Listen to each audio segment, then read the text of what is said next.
My research says that the S&P 500 and NASDAQ 100 can absolutely be higher by the end of the year, and the hedge funds agree with me. Yeah, flip your phone on its side for a second. Hedge funds were net short futures tied to the volatility index, the VIX, in the week ending August 19th, the most since September 2022. What happened after that? The stock market rose for a few years. Net short positioning has more than doubled over the last 5 weeks alone, according to CFTC data, Bloomberg, and as reposted by the Kabasi letter. Now, this is not to say that the stock market goes up every day, every week, or even every month. I did a little bit of research and went back to when the NASDAQ 100 QQQ started in 1999. Well, since then, in the month of September, the NASDAQ 100 QQQ has been down for 14 out of 26 years the NASDAQ 100 was around. So that's just over half. That's not a lot, I get it. But when the Magnificent Seven was much more important in driving the stock market, which happened around the year 2020, well, going back to 2020, the NASDAQ 100 QQQ has been down in the last 4 of the last 5 Septembers. So that's a little more.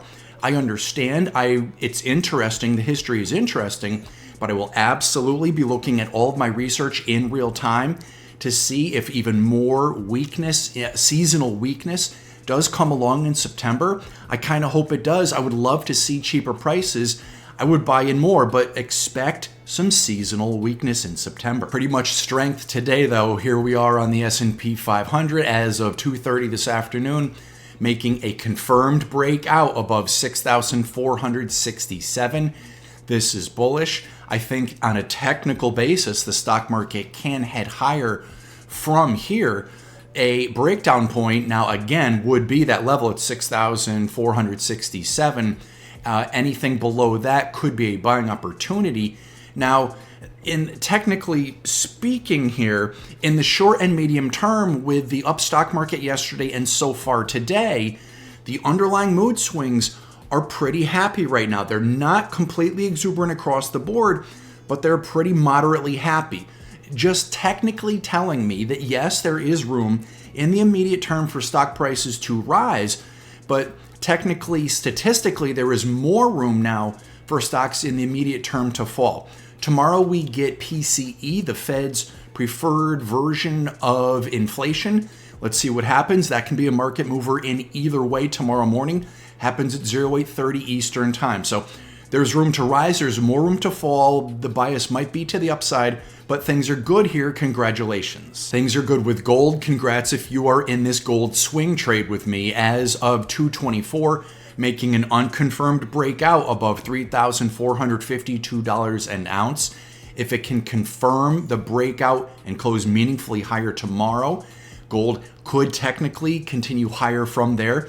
If we start to come down and we can't make a confirmed breakout, I could start to exit that gold swing position. What do you think happens with gold tomorrow? Crude oil prices really swinging around today, but at least as of 2/21 up on the day and making an unconfirmed breakout. This is bullish above $64.42 a barrel. Let's see if we can make the unconfirmed breakout today, make a confirmed breakout tomorrow with a confirmation of higher prices. That would be wonderful for my long crude oil trade. I hope you're in this trade with me. If we do confirm above $64.42 a barrel on a technical basis, crude oil could run all the way up to $67.92 a barrel. Are you with me in this crude trade? Natural gas also making some swings higher and lower today, but nicely higher as of 2:17 so far. Let's see how we finish the day, making an unconfirmed breakout above $2.79 a cubic foot. If we can make the unconfirmed breakout today, close meaningfully higher tomorrow, confirm the breakout, I say, and I can be wrong, the natural gas could run as high as about $3.09 a cubic foot. Let's see how it goes. This is not investment advice, and if you don't know me, I'm John Crocker, professional investor, proud American, cigar lover, and owner of Crocker Capital, LLC.